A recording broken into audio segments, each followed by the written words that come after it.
إن الحمد لله نحمده ونستعينه من يهده الله فلا مضل له ومن يضلل فلا هادي له ونشهد أن لا إله إلا الله وحده لا شريك له ونشهد أن محمدا عبده ورسوله أما بعد فأعوذ بالله من الشيطان الرجيم بسم الله الرحمن الرحيم وقال الله تعالى في كلامه المجيد والفرقانه الحميد يا أيها الذين آمنوا اتقوا الله حق تقاته ولا تموتن إلا وأنتم مسلمون وقال الله تعالى ونزلنا عليك الكتاب تبيانا لكل شيء وهدى ورحمة وبشرى للمسلمين وقال رسول الله صلى الله عليه وسلم خيركم من تعلم القرآن وعلمه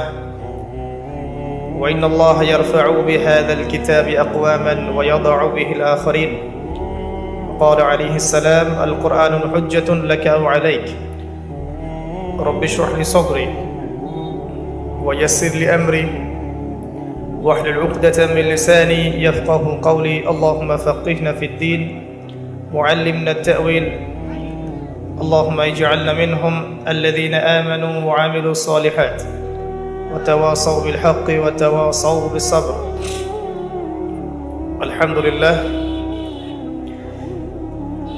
যাবতীয় প্রশংসা এবং গুণগান একমাত্র মহিয়ান ও গরিয়ান আল্লাহ রাব্বুল আলামিনের জন্য যে আল্লাহ পাক নাজিল করেছেন মহাবিশ্বের মহাবিশ্বয়ে মহাগ্রন্থ আল কোরআনুল কারীম সকলেই বলি আলহামদুলিল্লাহ যাবতীয় প্রশংসা সেই আল্লাহ পাকের দরবারে যিনি আজকে আমাদেরকে সুস্থ শরীরে অত্র মাহফিলে আসার তৌফিক দান করেছেন আবারও বলি আলহামদুলিল্লাহ যে আল্লাহ পাক আমাদেরকে মুসলিম পরিবারে জন্মগ্রহণ করার তৌফিক দান করেছেন মুহাম্মদ সাল্লাল্লাহু আলাইহি ওয়াসাল্লামের উম্মাহ হওয়ার সৌভাগ্য দান করেছেন আবারও বলি আলহামদুলিল্লাহ অগণিত অসংখ্য দরুদ এবং সালাত বর্ষিত হোক মহান আল্লাহ প্রেরিত সর্বশেষ নবী এবং চূড়ান্ত নবী মানবতার মুক্তির দূত মুহাম্মদুর রাসূলুল্লাহ সাল্লাল্লাহু আলাইহি ওয়াসাল্লামের প্রতি আমরা দরুদ পড়ি একবার আল্লাহুম্মা সাল্লি আলা মুহাম্মদ ওয়া আলা আলি মুহাম্মদ কামা সাল্লাইতা আলা ইব্রাহিম ওয়া আলা আলি ইব্রাহিম ইন্নাকা হামিদুম মাজিদ আল্লাহুম্মা বারিক আলা মুহাম্মদ ওয়া আলা আলি মুহাম্মদ কামা বারাকতা আলা ইব্রাহিম ওয়া আলা আলি ইব্রাহিম ইন্নাকা হামিদুম মাজিদ সম্মানিত উপস্থিতি কেমন আছেন আপনারা আলহামদুলিল্লাহ আলা কুল্লি হাল ওয়া ফি কুল্লি মাকান আল্লাহ রাব্বুল আলামিন পবিত্র কোরআনুল কারীমের সূরাতুন নাহল এর 89 নম্বর আয়াতে বলেছেন বা'দা আউযু বিল্লাহি মিনাশ শাইতানির রাজীম আল্লাহ পাক বলছেন ওয়া নাযালনা আলাইকাল কিতাবা তিবয়ানান লিকুল্লি শাই হে নবী মুহাম্মদ সাল্লাল্লাহু আলাইহি ওয়াসাল্লাম আমি আপনার প্রতি এমন একটা কিতাব নাজিল করেছি তিবিয়ানান লিকুল্লি শাই যেই কিতাব প্রত্যেকটা বিষয়ের ব্যাখ্যা প্রতিটা বিষয়ের ব্যাখ্যা এই কোরআনের মধ্যে আছে ওয়া হুদান এবং হেদায়াত ও রহমাতান এবং এই কিতাব হচ্ছে দয়া বা রহমা আল্লাহর পক্ষ থেকে ওয়া বুশরা লিল মুসলিমিন এবং এই কিতাব মুসলিমদের জন্য সুসংবাদ বলেন সুবহানাল্লাহ আল্লাহ পাক ব্যর্থহীনভাবে ঘোষণা করছেন হে নবী মুহাম্মদ সাল্লাল্লাহু আলাইহি ওয়াসাল্লাম আমি আপনার প্রতি এমন একটা কিতাব নাজিল করেছি যেই কিতাবের মধ্যে কোনো সন্দেহ নাই তিবিয়ানান লিকুল্লি শাই এই কিতাব প্রতিটা বিষয়ের ব্যাখ্যা ওয়া হুদান ওয়া রাহমাতান ওয়া বুশরা লিল মুসলিমিন এই কিতাব হচ্ছে হেদায়েত এবং রহমা এবং মুসলিমদের জন্য সুসংবাদ এতে কি আপনারা খুশি না বেজার আল্লাহ পাক বলছেন এটা এমন একটা কিতাব যে কিতাবে প্রত্যেকটা বিষয়ের সমাধান আছে প্রত্যেকটা বিষয় এই প্রত্যেকটা বিষয় কথাটা লক্ষণীয় প্রতিটা বিষয় অর্থ কি অর্থাৎ আল কোরআন আপনার ব্যক্তি জীবনের সমস্যার সমাধান দিবে আল কোরআন আপনার ইবাদত বন্দেগীর জীবনের সমস্যার সমাধান দিবে আল কোরআন আপনার অর্থনৈতিক জীবনের সমস্যার সমাধান দিবে না দিবে আল কোরআন আপনার পলিটিক্যাল সমস্যার সমাধান দিবে না আল কোরআন বিশ্ব রাজনীতির যে প্রেক্ষাপট এখানে সমাধান দিবে কি দিবে না প্রতিটা বিষয়ে সমাধান আল্লাহ পাক কোরআনে নাজিল করেছেন। এটা আল্লাহ পাকের কথা, মানুষ এটা মানবে বা মানবে না এটা মানুষের ব্যক্তিগত বিষয়। আল্লাহ পাক যারা মানবে তাদের জন্য জান্নাতের সুসংবাদ দিয়েছেন, যারা মানবে না আল্লাহ পাক তাদের জন্য জাহান্নামের আযাবের ব্যবস্থা রেখেছেন। এখন কথা হচ্ছে, এই কোরআনুল কারীম কি প্রথম আসমানি কিতাব নাকি এর আগেও অনেক আসমানি কিতাব ছিল? প্রথম নবী আলাইহিস সালাম, তার নাম কি? নাম আদম আলাইহিস সালাম। আদম আলাইহিস সালাম কি প্রথম মানুষ নন পৃথিবীতে? আদম আলাইহিস সালাম কি নাউজুবিল্লাহ বাদর থেকে হয়েছিলেন? আমাদের সমাজ বিজ্ঞান বইগুলোতে যা আছে, অনেক ক্ষেত্রে জীববিজ্ঞান বইগুলোতে পাওয়া যায় কিছু তত্ত্ব উপাত্ত পাওয়া যায় যে মানুষ আগে নাকি বানর ছিল। এটা আপনি বিশ্বাস করেন? আমরা বলি যারা এগুলোর প্রবর্তন করেছে তারা হয়তো বানর থেকে মানুষ হতে পারে, আমরা মুসলিমরা হইনি। আমাদের সভ্যতা শুরু হয়েছে নবী দ্বারা। কার দ্বারা? সভ্যতা শুরু হয়েছে নবী দ্বারা, সভ্যতা শেষও হবে নবী দ্বারা ইনশাআল্লাহ তাআলা। সভ্যতা শুরু হয়েছে নবী দ্বারা, আদম আলাইহিস সালামকে দ্বারা, আর সভ্যতা শেষ হবে আরেকজন নবীকে দ্বারা। তার নাম কি? জি হ্যাঁ, নবী ঈসা ইবনে মারইয়াম, তার হাতেই সভ্যতা শেষ হবে। বিশ্বাস করেন নবী ঈসা আলাইহিস সালাম আবারও আসবেন? তিনি কি নতুন কোন নবী হয়ে আসবেন নাকি এই শরীয়ত ফলো করবেন? সুবহানাল্লাহ। আদম আলাইহিস সালাম ছিলেন প্রথম মানব এবং প্রথম নবী, তার কাছে আল্লাহ পাক হেদায়েত পাঠিয়েছেন। এরপরে এসেছে নূহ আলাইহিস সালাম, তার কাছে হেদায়েত আসেনি? এসেছে। এরপরে এসেছেন ইব্রাহিম আলাইহিস সালাম, আমি বড় বড় নবীদের নাম বলছি, তার কাছে হেদায়েত আসেনি? মূসা আলাইহিস সালাম, তার কাছে আসে নাই? দাউদ আলাইহিস সালাম আসেনি? সুলাইমান আলাইহিস সালাম আসে নাই? নবী ঈসা ইবনে মারইয়াম এসেছে? এবং আমাদের নবী মুহাম্মদ সাল্লাল্লাহু আলাইহি ওয়াসাল্লাম শুরু থেকে নিয়ে শেষ পর্যন্ত প্রত্যেক নবীর কাছে আল্লাহ পাক যুগে যুগে হেদায়েত পাঠান নাই? পাঠিয়েছেন। যখন যে নবীর কাছে আল্লাহ পাক হেদায়েত পাঠিয়েছিলেন সেটাই ছিল তখনকার আনুগত্য করার বিষয়। যেমন মূসা আলাইহিস সালামের কাছে যখন তাওরাত এসেছে তখন তাওরাতের অনুসারীরাই কিন্তু মুসলিম ছিলেন। আমি কি বুঝাতে পারছি? এবং মূসা আলাইহিস সালাম নিজেও একজন মুসলিম ছিলেন। যখন জাবুর নাজিল হয়েছে, জাবুরের অনুসারীরাই কিন্তু তখন সঠিক পথে ছিল, তাই নয় কি? যখন ইনজিল নাজিল হয়েছে, ইনজিলের অনুসারীরাই কি ছিল? সঠিক পথে ছিল। এবং সর্বশেষ নবী মুহাম্মদ সাল্লাল্লাহু আলাইহি ওয়াসাল্লামের কাছে কি নাজিল হয়েছে? আল কোরআনুল কারীম। এখন কোরআন এবং এর ব্যাখ্যা, নবীর হাদিস, সুন্নাহ, যেটাকে আমরা সংক্ষেপে বলি সুন্নাহ, কোরআন এবং সুন্নাহ এর অনুসারী যারা, তারাই ইনশাআল্লাহ দুনিয়াতে সফল হবে, পরকালে সফল হবে। কোনো সন্দেহ আছে? আর যারাই কোরআন এবং সুন্নাহর সাথে গাদ্দারি করবে, কুফরি করবে, মুনাফিকি করবে, অস্বীকার করবে, অবাধ্য হবে, ফাসিকি কাজ করবে, জুলুম করবে, আল্লাহ পাক তাদেরকে এই দুনিয়াতেও ক্ষতিগ্রস্ত করবেন, পরকালেও ক্ষতিগ্রস্ত করবেন। কোনো সন্দেহ আছে? এখন প্রশ্ন হচ্ছে, কোরআনে আল্লাহ পাক সমস্ত বিষয়ের সমাধান দিয়েছেন, আমরা সমস্ত বিষয়ের সমাধান খুঁজে পাই না কেন? সমস্যা কোথায়? আমরা কি বিশ্বাস করি যে কোরআন এবং সুন্নায় সবকিছু সমাধান আছে? কোরআন এবং সুন্নাহ মিলেই কি ইসলাম নয়? ইসলামের ভিত্তি কি কোরআন এবং সুন্নাহ নয়? নবী সাল্লাল্লাহু আলাইহি ওয়াসাল্লাম বিদায় হজের ভাষণে কি বলেছেন? তারাকতু ফিকুম আমরাইন, আমি তোমাদের জন্য দুটো বস্তু ছেড়ে যাচ্ছি, দুটো বিষয়। লান তাদিল্লু মা তামাসসাকতুম বিহিমা, তোমরা কোনোদিন পথভ্রষ্ট হবে না যতদিন পর্যন্ত এই দুটাকে আঁকড়ে ধরে থাকবে। কোন দুইটা? একটা হচ্ছে কিতাবুল্লাহ, আল্লাহর কিতাব অর্থাৎ আল কোরআনুল কারীম, ওয়া সুন্নতি নবীহি, তার নবীর সুন্নাহ অর্থাৎ নবী সাল্লাল্লাহু আলাইহি ওয়াসাল্লামের রেখে যাওয়া হাদিসগুলো। কথা ঠিক আছে? এর মধ্যে সমস্ত বিষয়ের সমাধান আছে, আমাদের নবীজি বলে যাচ্ছেন। এবং বলে যাচ্ছেন, তোমরা যদি এ দুটোকে আঁকড়ে ধরে থাকো তাহলে কোনোদিন পথভ্রষ্ট হবে না। তার মানে ছেড়ে দিলেই কি হবে? পথভ্রষ্ট হবে। কথা কি বোঝা যায়? আচ্ছা, এবার আসেন যে কোথায় কোথায় সমাধান পাবো। মনে করেন আমরা ব্যক্তি জীবনের সমাধান চাচ্ছি, ব্যক্তি জীবনের সমাধান চাচ্ছি, একটা আয়াতই যথেষ্ট। আল্লাহ পাক সূরা আলী ইমরানের 102 নম্বর আয়াতে বলছেন, ইয়া আইয়ুহাল্লাযীনা আমানু, হে মুমিনগণ, ইত্তাকুল্লাহ, তোমরা আল্লাহকে ভয় করো। ইত্তাকুল্লাহ, তোমরা আল্লাহকে ভয় করো। ওয়ালা তামুতুন্না ইল্লা ওয়া আনতুম মুসলিমুন, তোমরা পরিপূর্ণ মুসলিম না হয়ে মৃত্যুবরণ করো না। একটা আয়াতই যথেষ্ট।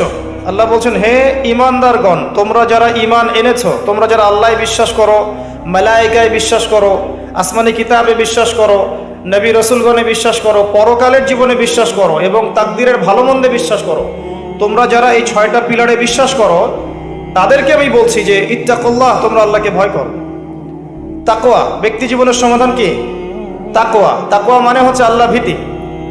আমার ওঠা বসা চলাফেরা প্রতিটা কাজ আল্লাহ পাক দেখছেন, এই কনসিয়াসনেসের নাম হচ্ছে তাকওয়া।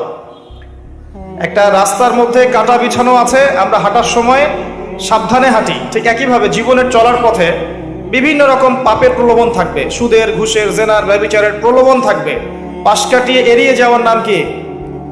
তাকওয়া। আল্লাহর ভয়ে এগুলোকে ছেড়ে দেওয়ার নাম কি? তাকওয়া। তোমরা আল্লাহকে ভয় করো। ওয়ালা তামুতুন্না ইল্লা ওয়া আনতুম মুসলিমুন, পরিপূর্ণ মুসলিম না হয়ে মৃত্যুবরণ করো না। পরিপূর্ণ মুসলিম বলতে কি বোঝানো হচ্ছে? যে ব্যক্তি ইসলামকে পরিপূর্ণরূপে মেনে নিয়েছে সেই তো মুসলিম, নাকি? যে ব্যক্তি ইসলামকে পরিপূর্ণরূপে মেনে নিয়েছে সেই তো মুসলিম, নাকি অন্য কেউ? এর সংজ্ঞা আল্লাহ পাক এভাবে দিয়েছেন সূরা বাকারার মধ্যে। ইব্রাহিম আলাইহিস সালামের কথা আলোচনা করতে গিয়ে আল্লাহ পাক বলেছেন, ওয়া ইয ক্বালা লাহু রাব্বুহু আসলিম ক্বালা আসলামতু লিরাব্বিল আলামিন। আল্লাহ পাক যখনই ইব্রাহিম আলাইহিস সালামকে বলেছেন আত্মসমর্পণ করো, আত্মসমর্পণ করো, ইব্রাহিম আলাইহিস সালাম বিনা বাক্য ব্যয়ে বলেছেন আমি আত্মসমর্পণ করলাম। যেমন আল্লাহ পাক ইব্রাহিম আলাইহিস সালামকে বলছেন স্ত্রী সন্তানকে রেখে আসো ওই কাবা ঘরের পাশে, ওখানে কিন্তু কোনো মানুষ নাই, কোনো খাবার নাই, কোনো পানিও নাই, আছে? রেখে আসলেন তিনি কি জিজ্ঞাসা করেছেন আল্লাহকে, আল্লাহ আমি কেন আমার স্ত্রী সন্তানকে রেখে আসবো? এর পিছনে যুক্তি কি? এর পিছনে দর্শন কি? এর পিছনে বিজ্ঞান কি? জিজ্ঞাসা করেছিলেন? সামি'না ওয়া আতা'না, শুনলাম মানলাম, আল্লাহ আদেশ করেছেন বাস মেনে নিয়েছি, এর নাম কি? এর নাম ইসলাম। আল্লাহ আদেশ করেছেন, মেনে নিয়েছি। আল্লাহ বলেছেন 5 ওয়াক্ত নামাজ পড়তে হবে, পড়তে হবে, কোনো প্রশ্ন চলবে না। আল্লাহ বলেছেন নিসাব পরিমাণ সম্পদ হলে যাকাত দিতে হবে, দিতে হবে, কোনো প্রশ্ন করা চলবে না। আল্লাহ বলেছেন রমজান মাসে সাওম রাখবে, বাস রাখতে হবে, যুক্তি বিজ্ঞান দর্শন খোঁজার দরকার নাই। আল্লাহ বলেছেন সামর্থ্য হলে হজ করতে যাবে, সামর্থ্য হলে আপনি হজ করবেন। এইভাবে ইসলামের প্রতিটা বিষয়ে আল্লাহ পাক যেভাবে নাজিল করেছেন, আনুগত্য করার নাম কি? ইসলাম। আনুগত্য করার নাম ইসলাম। আল্লাহ পাক ইব্রাহিম আলাইহিস সালামকে আরো বলছেন সন্তানকে জবাই করো, আছে? সন্তানকে জবাই করবে, আছে কোরআনে? তিনি সন্তানকে ডেকে বলছেন ইয়া বুনাই ইন্নী আরা ফিল মানামি আন্নী আযবাহুকা ফানজুর মাযা তারা, হে আমার সন্তান আমি স্বপ্নে দেখেছি আমি তোমাকে কুরবানি করছি, তোমার কি রায় তুমি বলো। সন্তান বলছে ইয়া আবাতি ইফআল মা তু'মার সাতাজিদুনি ইনশাআল্লাহু মিনাস সাবিরিন, হে আমার বাবা আপনাকে যে আদেশ করা হয়েছে আপনি তাই করেন, ইনশাআল্লাহ আপনি আমাকে ধৈর্যশীল পাবেন। কে বলছে এই কথা? ইসমাঈল আলাইহিস সালাম, যাকে মানুষ করেছেন তার মা একা, হাজারা আলাইহিস সালাম, একা একটা মা। এই জন্য আমরা বলি একটা মা একটা সমাজকে বদলাতে পারে। যদি মা হাজারা আলাইহিস সালামের মতো হয়, তিনি এমন সন্তান জন্ম দিতে পারবেন যেই সন্তান সারা বিশ্ব পাল্টে ফেলবে ইনশাআল্লাহ। বুঝতে পারছেন? তার বাবাকে কিন্তু, তার সন্তান ইসমাঈল আলাইহিস সালামকে কিন্তু তার বাবা মানুষ করেননি। আমার কথা মানে বুঝতে পারছেন না? তাকে কিন্তু তার বাবা মানুষ করেননি, তার মা মানুষ করেছেন। কারণ তিনি তার মায়ের কাছে থাকতেন, কোথায়? কাবা ঘরের পাশে। এবং আমাদের নবী মুহাম্মদ সাল্লাল্লাহু আলাইহি সাল্লাম ইসমাঈল আলাইহিস সালামের বংশধর। আমরা কিন্তু বনু ইসমাঈল। আর ইব্রাহিম আলাইহিস সালাম থাকতেন ওই যে প্যালেস্টাইনে, আপনার ফিলিস্তিনে, শাম দেশে, সেখানে থাকতেন। সেখানে তার আরেকজন স্ত্রী ছিল, তার নাম সারা আলাইহিস সালাম। তার গর্ভে এক সন্তান হয়েছে, তার নাম কি? ইসহাক আলাইহিস সালাম। তারপর ইয়াকুব, আস্তে আস্তে বনু ইসরাইল, দাউদ, সুলাইমান, ইউসুফ সব এই বংশে। নবী মুসা, ঈসা সব এই বংশে। আমাদের নবী মুহাম্মদ সাল্লাল্লাহু আলাইহি সাল্লাম ইসমাঈল আলাইহিস সালামের বংশে। কথা কি বুঝতে পারছেন? তো দেখেন এই যে বাচ্চা ইসমাঈল আলাইহিস সালাম, যার বয়স হবে তখন মাত্র 10 বছর বা 15 বছর, তিনি বলছেন হে আমার আব্বা আপনি যা স্বপ্ন দেখেছেন, আপনাকে যে আদেশ করা হয়েছে আপনি সেটাই করেন, আমাকে সবরকারী পাবেন ইনশাআল্লাহ। আমাদের এখনকার এই বুদ্ধি প্রতিবন্ধী টিকটক প্রজন্ম এটা করতে পারবে? পারবে? আল্লাহর জন্য যদি ওদের জীবন দেওয়ার প্রশ্ন আসে, পারবে? একটা ক্লিপের জন্য কত কি করছে দেখছেন না? মানুষের কাতারে আর পড়ছে না। ওই যে একটা আয়াত আমি বারবার বলি, লাহুম কুলুবুন লা ইয়াফকাহুনা বিহা, কলব আছে উপলব্ধি করে না। ওয়া লাহুম আযানুন লা ইয়াসমাউনা বিহা, আল্লাহ পাক কান দিয়েছেন, শোনে না, শুনতেই চায় না। ওয়া লাহুম আ'য়ুনুন লা ইউবসিরুনা বিহা, আল্লাহ পাক চোখ দিয়েছেন, দেখতেই চায় না। এদেরকে আল্লাহ পাক বলছেন উলাইকা কাল আনআম, এরা হচ্ছে জীবজন্তুর মতো। বাল হুম আদাল, আল্লাহ বলছেন আরো নিকৃষ্ট, বরং আরো নিকৃষ্ট। উলাইকা হুমুল গাফিলুন, এরা গাফিল সম্প্রদায়। আসেন, আমি ইসলাম বুঝাচ্ছিলাম। ইসমাইল আলাইহিস ইসলামকে যখন কুরবানি করতে বললেন আল্লাহ পাক ইব্রাহিম আলাইহিস ইসলামকে বলেছিলেন এর পিছনে বিজ্ঞান কি, এর পিছনে যুক্তি কি, এর পিছনে দর্শন কি জিজ্ঞেস করেছেন? আল্লাহ আদেশ করেছেন, ব্যাস মানতে হবে। এর নাম কি? এর নাম ইসলাম, এটার নাম ইসলাম। এই কনসেপ্টকে কেউ যদি বলে এটা মৌলবাদী কনসেপ্ট, আপনি বলবেন যে হ্যাঁ আমি মৌলবাদী হিসেবে গর্বিত। আপনি তখন বলবেন হ্যাঁ আমি মৌলবাদী হিসেবে গর্বিত, কারণ আল্লাহ পাক যা আদেশ করেছেন আমাকে মানতেই হবে, কিচ্ছু করার নাই আমার। যদি না মানি তাহলে পৃথিবীতে আমি বেঁচে গেলেও পরকালে বাঁচতে পারবো না। পারবো? আল্লাহ বলেছেন সালাত কায়েম করতে হবে, আমি কি এর পিছনে বিজ্ঞান যুক্তি দর্শন খুঁজে তারপর মানবো? না, আল্লাহ বলেছেন বাস মানবো। কোনটা? সামি'না ওয়া আতা'না, শুনলাম মানলাম। সামি'না ওয়া আতা'না, আল্লাহ বলেছেন শুনেছি, বাস মেনেছি। সূরা বাকারার শেষের দিকে আছে না, ওয়া ক্বালু সামি'না ওয়া আতা'না। ঈমানদারদের বৈশিষ্ট্য হচ্ছে তারা বলে আমরা শুনলাম মানলাম। আর যারা ইহুদি তারা বলে সামি'না ওয়া আসাইনা, আমরা শুনলাম কিন্তু মানলাম না। এই সূরার মধ্যেই আছে, সম্ভবত 89 কি 90 নম্বর আয়াতের দিকে দেখে নিয়েন। তো এখান থেকে আপনাকে ইসলামের সংজ্ঞা বুঝতে হবে যে প্রত্যেক নবী মুসলিম ছিলেন, এবং তখন যে আসমানি কিতাবগুলো নাজিল করা হয়েছিল সেগুলোর আনুগত্যের মধ্যেই শান্তি কামিয়াবি ছিল। কোন নবী অমুসলিম ছিলেন না। আর ইসলাম কি জিনিস? আল্লাহর আদেশের সামনে আত্মসমর্পণ করে দেয়া, মাথা নত করে ফেলা, বিনা কারণেই। হ্যাঁ, প্রতিটা বিষয়ের পিছনে কারণ অবশ্যই আছে, যুক্তি আছে, বিজ্ঞান আছে, দর্শন আছে, কিন্তু সবকিছু আমার বুঝে আসতে হবে জরুরি না। আমার জ্ঞান সীমিত, আল্লাহ পাকের জ্ঞান অসীম। আল্লাহ পাকের জ্ঞান অসীম, আমার সীমিত জ্ঞান আল্লাহর অসীম জ্ঞান ধরতে পারবে? আমার সীমিত জ্ঞান দিয়ে কি আমি আল্লাহ পাকের অসীম জ্ঞানকে যাচাই বাছাই করতে পারবো? পারবো না। এই জন্য সবচেয়ে ভালো বুদ্ধি হচ্ছে সামি'না ওয়া আতা'না, আল্লাহ বলেছেন শুনেছি, বাস মেনেছি। এখন দেখতে হবে কথাটা সত্যি আল্লাহ বলেছেন কিনা, আর কথাটা সত্যি নবী বলেছেন কিনা, এটা নিশ্চিত করতে হবে আগে। এটা নিশ্চিত করতে হলে আমাকে কোরআন এবং সুন্নাহ ঘাটাঘাটি করতে হবে, এবং কোরআন এবং সুন্নাহর বিষয়ে পারদর্শী যারা তাদেরকে জিজ্ঞাসা করতে হবে, বাস যথেষ্ট। এরপর যখন প্রমাণ হয়ে যাবে যে হ্যাঁ এটা কোরআনে আছে, এটা সুন্নাহে আছে, তখন এই ডানে বামে যাওয়ার সুযোগ আছে আমার। ডানে বামে না গিয়ে যদি আমি এর উপরে থাকি, এখন কেউ আমাকে বলে যে তুমি মৌলবাদী মুসলিম, তাহলে আপনি কি বলবেন? বলবেন যে আমি এটাতেই গর্বিত। আপনার কোনো সমস্যা? আল্লাহ পাক বলেছেন আমাকে ইসলামের মৌলিক বিষয়গুলো মেনে চলতে, আমি মেনে চলি।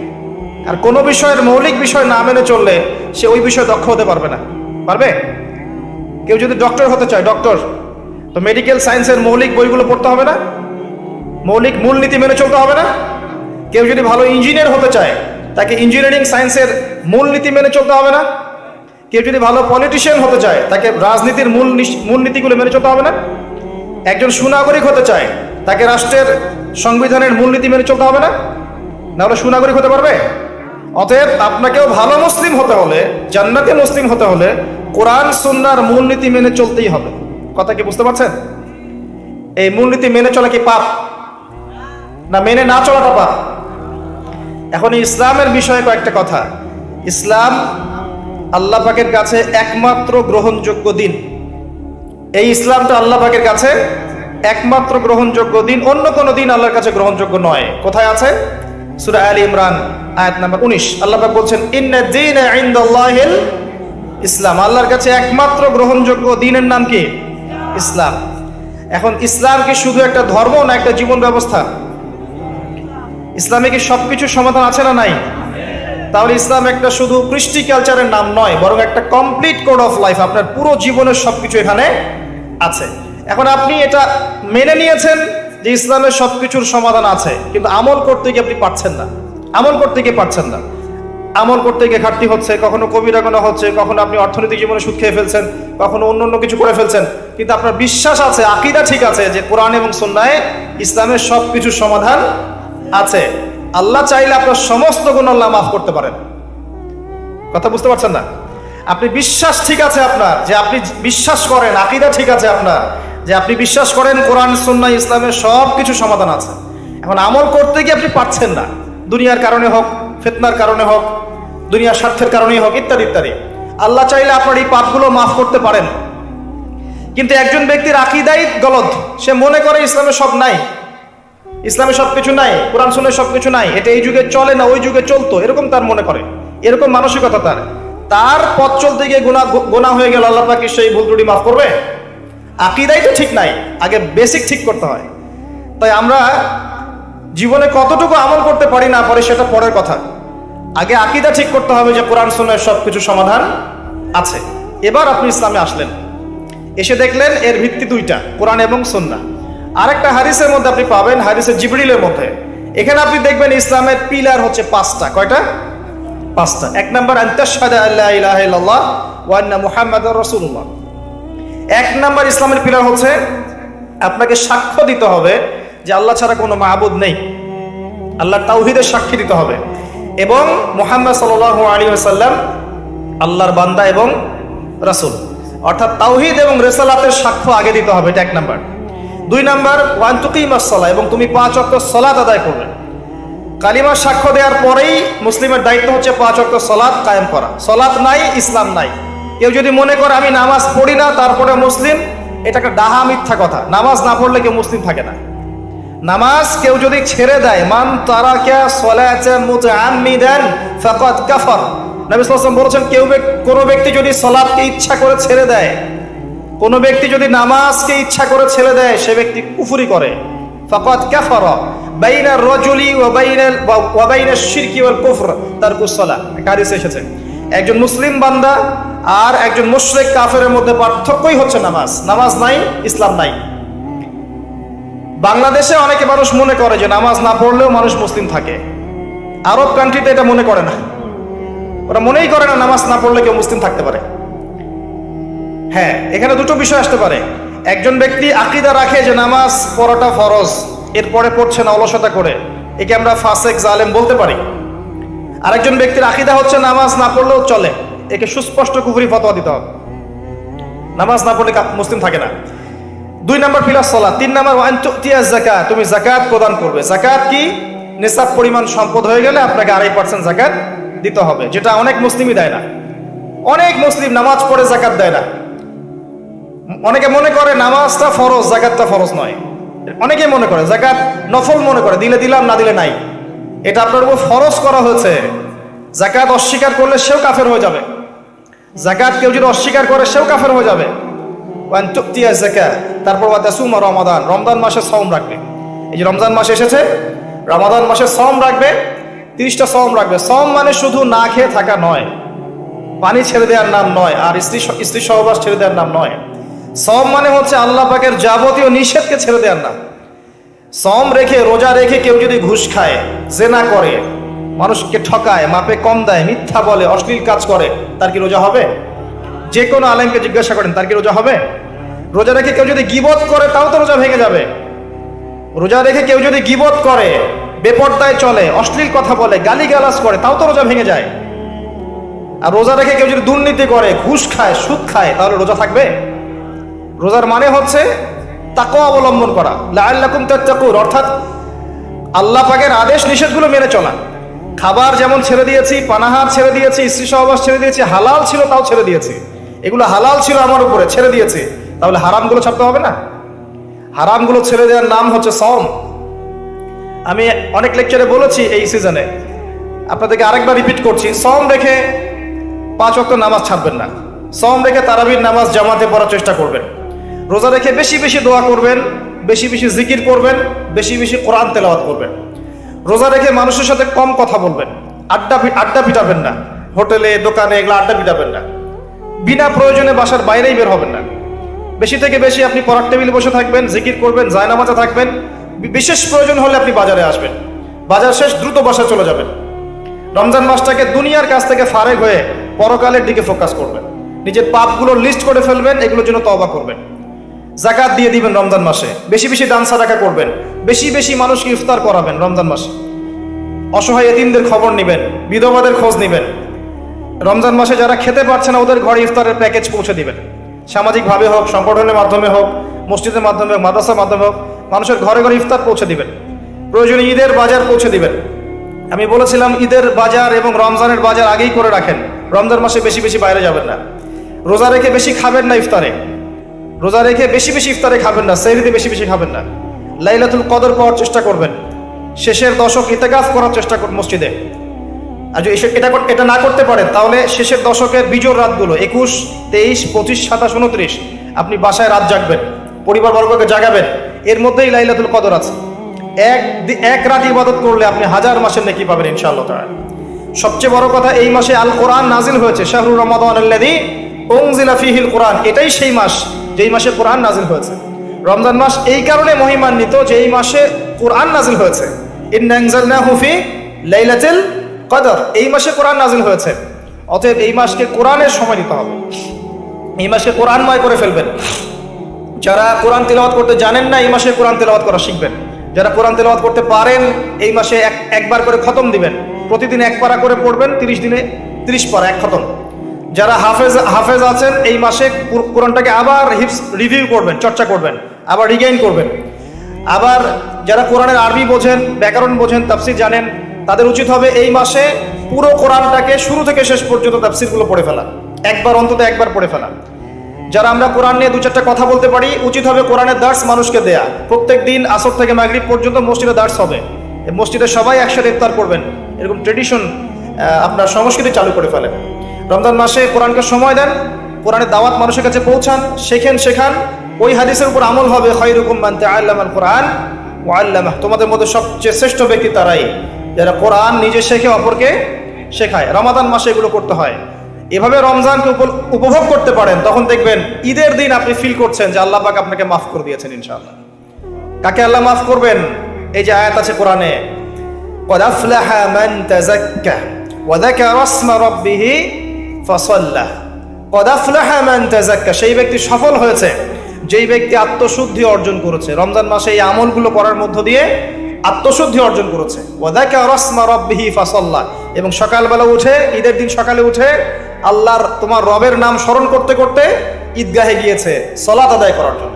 ওয়া যাকারা ইসমা রাব্বিহি ফাসাল্লা। আমরা বলি না আল্লাহু আকবার, আল্লাহু আকবার, লা ইলাহা ইল্লাল্লাহ, আল্লাহু আকবার, আল্লাহু আকবার, ওয়ালিল্লাহিল হামদ। এটা বলতে বলতে গিয়েছে ঈদগাহে, সারা মাস এই আমলগুলো করেছে, করে আত্মশুদ্ধি অর্জন করেছে। সকালবেলা ঈদের তাকবীর পড়তে পড়তে সালাত আদায় করতে গিয়েছে। এই ব্যক্তির জন্য ঈদের খুশি। কার জন্য ঈদের খুশি? যে রোজা রেখে বেপরদায় চলেছে, এর জন্য খুশি। রোজা রেখেছে, দুর্নীতি করেছে, রোজা রেখে ঘুষ খেয়েছে, সুদ খেয়েছে, জেনা করেছে, ফ্রি মিক্সিং করেছে, হারাম খেয়েছে, মাপে কম দিয়েছে, এর জন্য ঈদের খুশি। এদের সাথে কি সম্পর্ক রমজানের সওয়াবের? এদের সাথে তাকওয়ার কি সম্পর্ক? কুতিবা আলাইকুমুস সিয়াম কামা কুতিবা আলাল্লাযিনা মিন ক্বাবলিকুম লাআল্লাকুম তাত্তাকুন। এই কারণে সওম ফরজ করা হয়েছে যাতে করবো তাকওয়া অবলম্বন করতে পারো।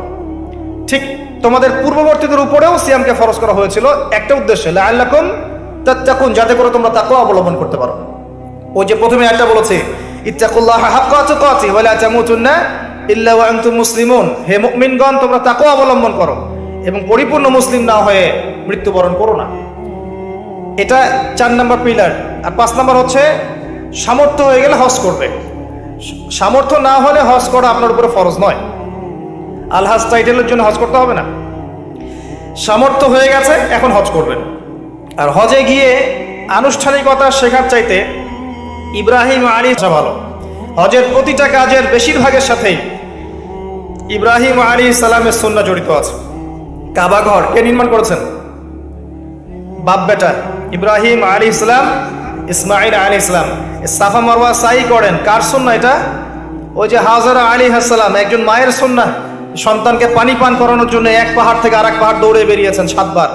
আল্লাহ পাকের কাছে এত ভালো লেগেছে কাজটা, আল্লাহ পাক কিয়ামত পর্যন্ত রেখে দিয়েছেন। সুবহানাল্লাহ। ওই যে শয়তানকে পাথর মারা, কার সুন্নাহ? ইব্রাহিম আলাইহিস সালাম। তারপরে আমরা কি করি? হাজারে মাকাম ইব্রাহিমে নামাজ পড়ি না 2 রাকাত, ওটা কার? মাকাম ইব্রাহিম কার সুন্নাহ? জামজাম কূপ কার সুন্নাহ? এগুলো সব কিছুর সাথে দেখবেন ইব্রাহিম পরিবারের স্মৃতি জড়িত আছে। ওখানে গিয়ে ইব্রাহিমী তাওহীদের চেতনা শিখে আসতে হয়, এটা হজের শিক্ষা। আর আমরা ওখানে গিয়ে আলহাজ টাইটেল নিয়ে আসি, এখানে পোস্টার বানিয়ে নাম লিখে দিই আমি আলহাজ, তাই না? এসব রিয়া ছেড়ে দেন। রিয়া অহংকার থেকে আল্লাহ পাক আমাদেরকে বের হয়ে আসার তৌফিক দান করুন, আমিন। ইসলামের এই 5 পিলার, এই 5 পিলারকে নিয়েই দিন ইসলাম, যেটা জীবনের প্রতিটা বিষয়ের সমাধানে পরিপূর্ণ।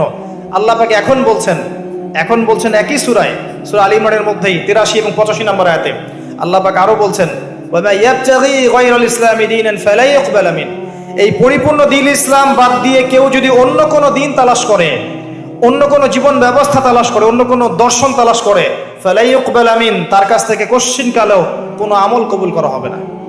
ওয়া হুয়া ফিল আখিরাতি মিনাল খাসিরিন, এবং সে পরকালে ক্ষতিগ্রস্তদের অন্তর্ভুক্ত হবে। তাহলে ইসলাম ছাড়া অন্য দিন চলবে? যারা অন্য দিনের মধ্যে আছে তাদের প্রতি আমরা দাওয়াত পেশ করব এভাবে, বিনয়ের সাথে, নম্রতার সাথে এবং মাউইযাতিল হাসানার সাথে। প্রিয় অমুসলিম ভাই ও বোন, আপনি আল্লাহর ওয়াস্তে একটা বার কোরআন এবং সুন্নাহকে স্টাডি করেন। আমার রিকোয়েস্ট, আপনি মৃত্যুর আগে অন্তত একটা বার কোরআন এবং সুন্নাহকে অর্থসহ পড়েন। পড়ার পরে যদি আপনার কাছে মনে হয় যে সত্যি কোরআন এবং সুন্নাহর মধ্যে সমস্ত বিষয়ের সমাধান আছে, তাহলে আর দেরি করবেন না, অনতি বিলম্বে আল্লাহর সামনে আত্মসমর্পণ করে মুসলিম হয়ে যান। আপনাকে আল্লাহ পাক এই সুযোগ নাও দিতে পারেন পরবর্তীতে। যদি আপনি জেনে যান এটাই সত্য, আপনার মনের মধ্যে আল্লাহর পক্ষ থেকে হেদায়েত চলে আসে, এটাই সত্য, এর মধ্যে সবকিছু সমাধান আছে, আর আল্লাহ ছাড়া এমন কোনো সত্তা নাই যিনি সবকিছুর সমাধান একটা কিতাবে নাজিল করতে পারেন, এটা যদি আপনি বিশ্বাস হয়ে যায়, আপনি আল্লাহর সামনে আত্মসমর্পণ করে মুসলিম হয়ে যান। ইনশাআল্লাহ তাআলা দুনিয়াতে আপনি কিছু পান বা না পান, পরকাল আল্লাহ পাক আপনাকে জান্নাত দিবেন ইনশাআল্লাহ। আল্লাহ পাক কবুল করুন। আমাদের অমুসলিম ভাই বোনদেরকে আল্লাহ পাক হেদায়েত দান করুন, ইসলামের ছায়াতলে আসার তৌফিক দান করুন, এবং আমাদেরকেও বেশি বেশি তাদের ঘরে ইসলামের দাওয়াত পৌঁছে দেওয়ার তৌফিক দান করুন।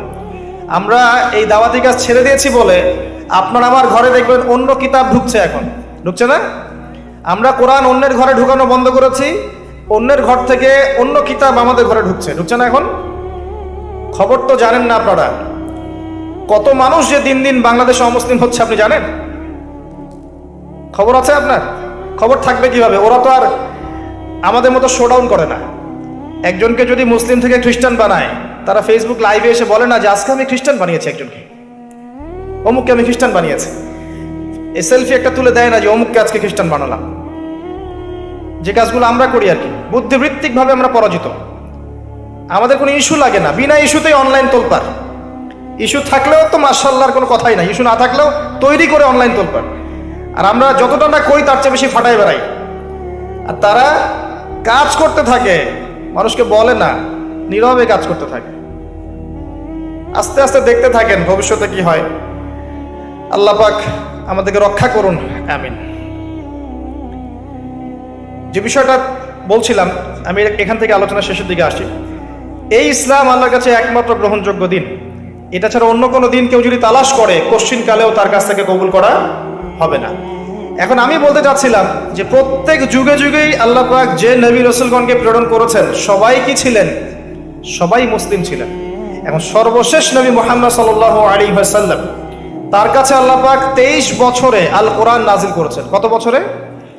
তার 13 বছর মক্কায়, বাকি 10 বছর মদিনায়। এই 23 বছর, এই 23 বছরে আইয়ামে জাহিলিয়াতের মধ্যে অনেক পাপ ছিল, কিন্তু সেখানে শিরিক ছিল, আপনার সুদ ছিল, আপনার জেনা ব্যভিচার ছিল, মাদক ছিল, নারীর অবমাননা ছিল, গোত্রীয় হানাহানি কাটাকাটি, অনেক অনেক পাপের মহামারী ছিল এক কথায় আইয়ামে জাহিলিয়াতের মধ্যে।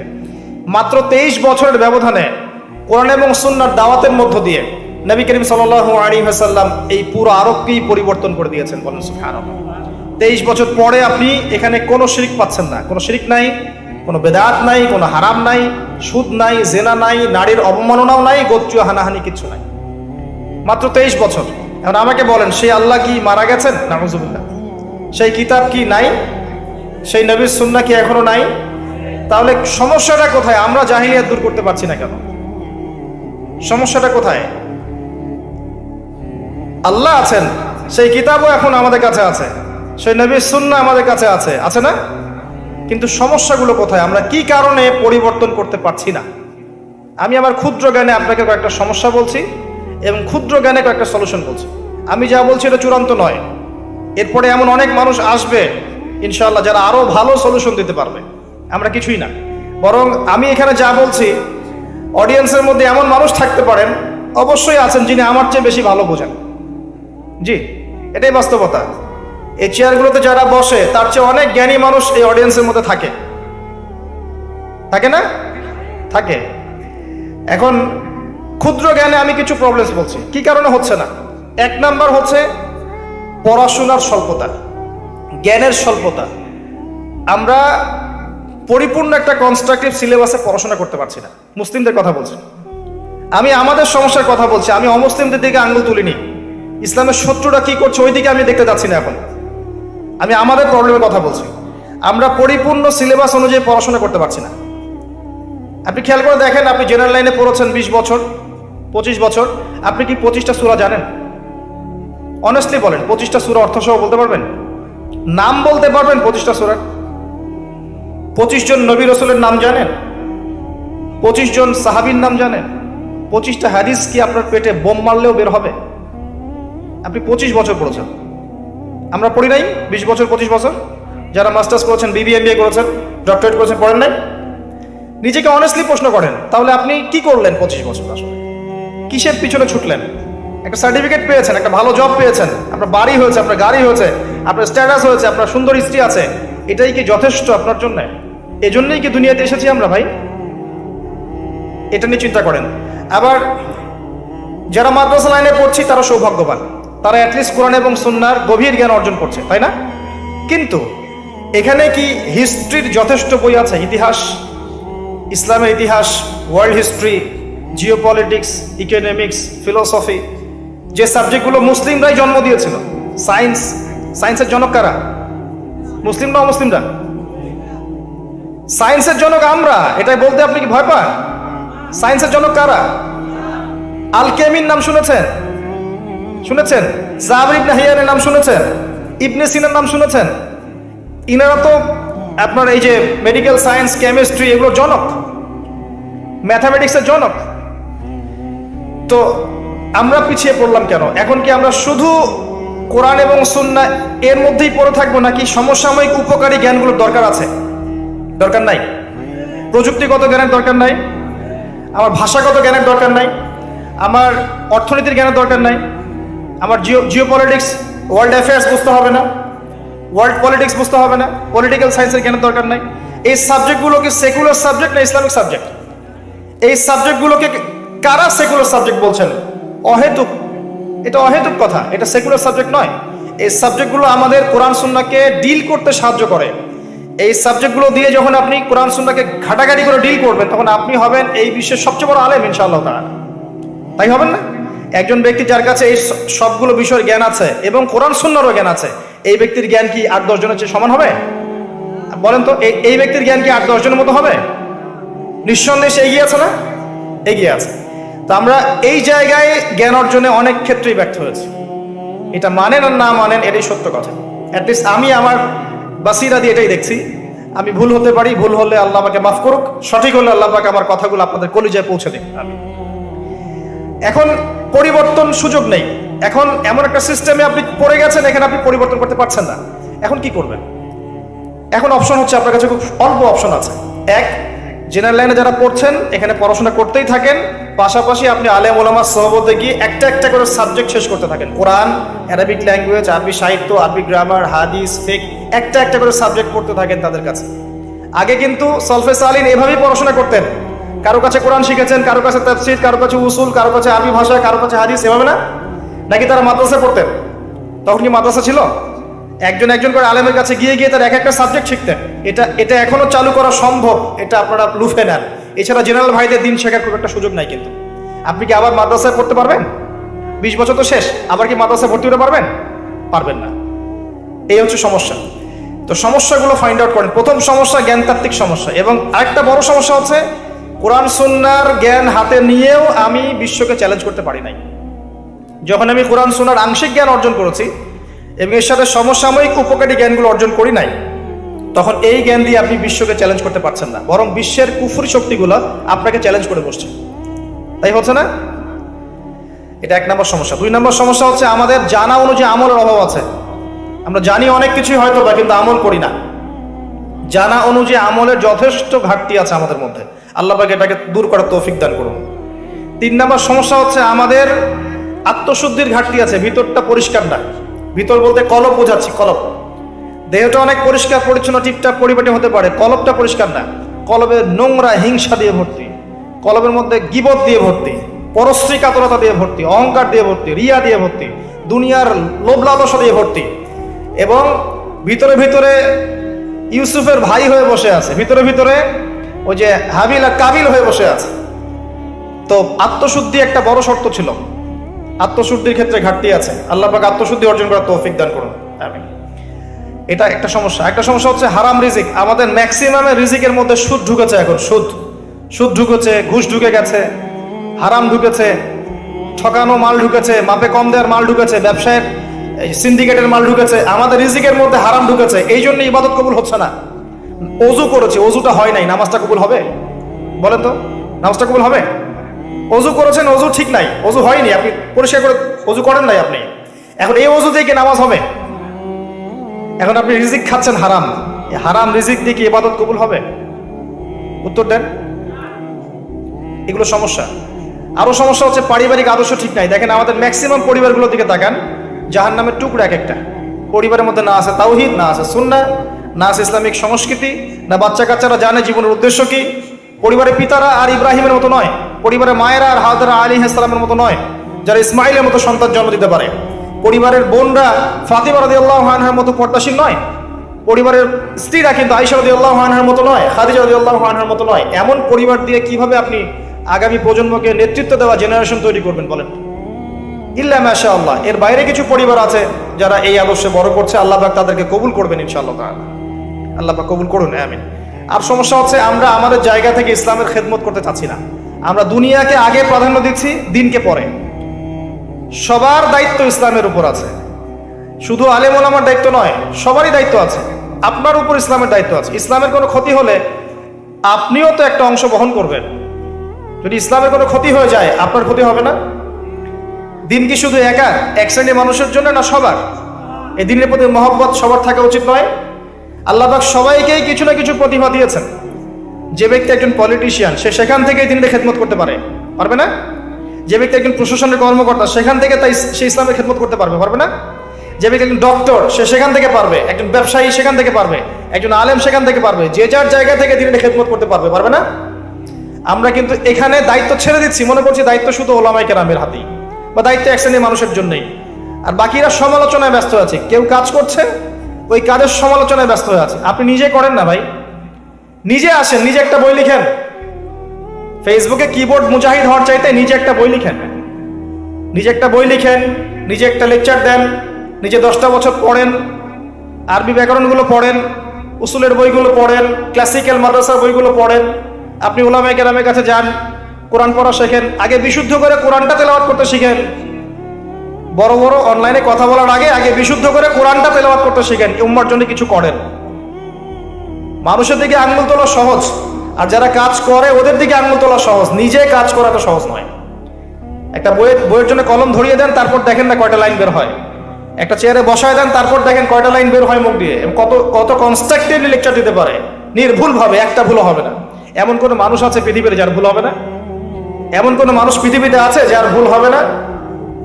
যে ভুল ধরছে ওর কি ভুল হয় না? সে কি তার ভুল ধরেছে কখনো? তার মানে ইন্টেনশনের সমস্যা আছে। সবার উচিত নিজ নিজ ভুল ধরা। ইসলামের দায়িত্ব কি এক শ্রেণীর মানুষের জন্যই, না সবার জন্যে?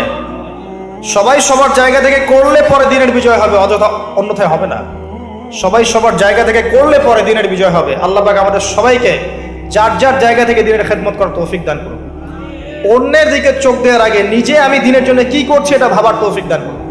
আমি কতটুকু দান সদকা করি, আমি কতটুকু সালাত আদায় করি নামাজে 5 ওয়াক্ত জামাতের সাথে, আমি কতবার কোরআন তেলাওয়াত করেছি, আমি কয়টা সূরা হিফজ করেছি, আমি কয়টা হাদিস জানি, আমি কয়টা ক্লাসিক্যাল বই পড়েছি, আমি দিনের জন্য কি বলেছি, কতটুকু দাওয়াত দিয়েছি, কতটুকু লিখেছি, কতটুকু মুজাহাদা করেছি, দিনের জন্য আমি কি করেছি, আল্লাহর জমিন, আল্লাহর দিন কায়েমের জন্য আমি কি করেছি, এটা ভাবার তৌফিক সবাইকে আল্লাহ পাক দান করুন। অন্যের দিকে চোখ দেওয়া বন্ধ করেন, আগে নিজের দিকে চোখ দেন। নিজের দিকে চোখ দেন, আয়নার সামনে দাঁড়ান। যদি বিবেকবান হন, আয়না আপনাকে বলে দেবে আপনি কতটুকু স্বচ্ছ আর কতটুকু অস্বচ্ছ। আল্লাহ পাক আমাদেরকে বোঝার তৌফিক দান করুন, আমিন। প্রিয় ভাইরা, আমি আজকে লেকচার লম্বা করতে পারছি না, আমি অত্যন্ত দুঃখিত, আমাকে ক্ষমা করবেন। আমি ফিজিক্যালি একটু অসুস্থ, মানসিকভাবেও কিছুটা অসুস্থ, আর আমাকে আরেকটা জায়গায় যেতে হবে। যদি না যাই তাহলে তাদের প্রোগ্রামটা আজকে নষ্ট হয়ে যাবে। আমি আপনাদের কাছে ওয়াদা করছি ইনশাআল্লাহ তাআলা আগামীতে এই নেক্সট যে সিজন আসছে ইনশাআল্লাহ আমি আপনাদেরকে লম্বা সময় দেবো ইনশাআল্লাহ তাআলা। ইনশাআল্লাহ তাআলা নেক্সট সিজনে আমি আপনাদেরকে লম্বা সময় দেওয়ার চেষ্টা করবো ইনশাআল্লাহ তাআলা। আল্লাহ পাক তাকদীরে রাখেন, আবারও দেখা হবে ইনশাআল্লাহ তাআলা। আমি এই বলে আলোচনা গুটিয়ে নিচ্ছি যে আল্লাহ রাব্বুল আলামিন এই দিন ইসলামটাকে আমাদের কাছে আমানত হিসাবে পাঠিয়েছেন, এবং আমি আপনাকে ফাইন্ড আউট করে দেখালাম যে সমস্যাগুলো কোন কোন জায়গায়। আমি জাস্ট আপনাকে সলিউশনগুলো বলবো কয়েকটা জায়গায়। যদি পরিপূর্ণ জ্ঞান অর্জন করতে পারেন ইনশাআল্লাহ দিনের বিজয় হবে। পারবেন ইনশাআল্লাহ? পরিপূর্ণ জ্ঞান অর্জন করতে পারলে দিনের বিজয় হবে ইনশাআল্লাহ। পারবেন? নিয়াত করেন। 2 নাম্বার, যদি জ্ঞান অনুযায়ী আমল করতে পারেন ইনশাআল্লাহ দিন বিজয় পাবে, ইনশাআল্লাহ তাআলা দিন বিজয় হবে। 3 নাম্বার, যদি আমাদের পারিবারিক আদর্শ ঠিক থাকে সমাজ ঠিক থাকবে ইনশাআল্লাহ। 4 নাম্বার, আমাদের রিজিক যদি হালাল হয় আমাদের দোয়া আল্লাহর দরবারে কবুল হবে ইনশাআল্লাহ। আমাদের প্রত্যেকের মধ্যে যদি এই জজবা থাকে যে আমি আমার জান মাল সময় শ্রম দিয়ে দিন ইসলামের জন্য কাজ করব, এই ছোট ছোট প্রচেষ্টাগুলো যখন একসাথে হবে দেখবেন ইনশাআল্লাহ আল্লাহ পাকের জমিনে আল্লাহ পাকের পতাকা পথ করে উঠছে ইনশাআল্লাহ তাআলা। আল্লাহ রাব্বুল আলামিন আমাদের সবাইকে দিন ইসলামের জন্য কবুল ও মঞ্জুর করুন, আমিন। সুবহানাকাল্লাহুম্মা ওয়া বিহামদিক আশহাদু আল্লা ইলাহা ইল্লা আনতা আস্তাগফিরুকা ওয়া আতুবু ইলাইক। আসসালামু আলাইকুম ওয়া রাহমাতুল্লাহি ওয়া বারাকাতুহু। জাযাকুমুল্লাহু খায়রান, আহসানুল জাযা।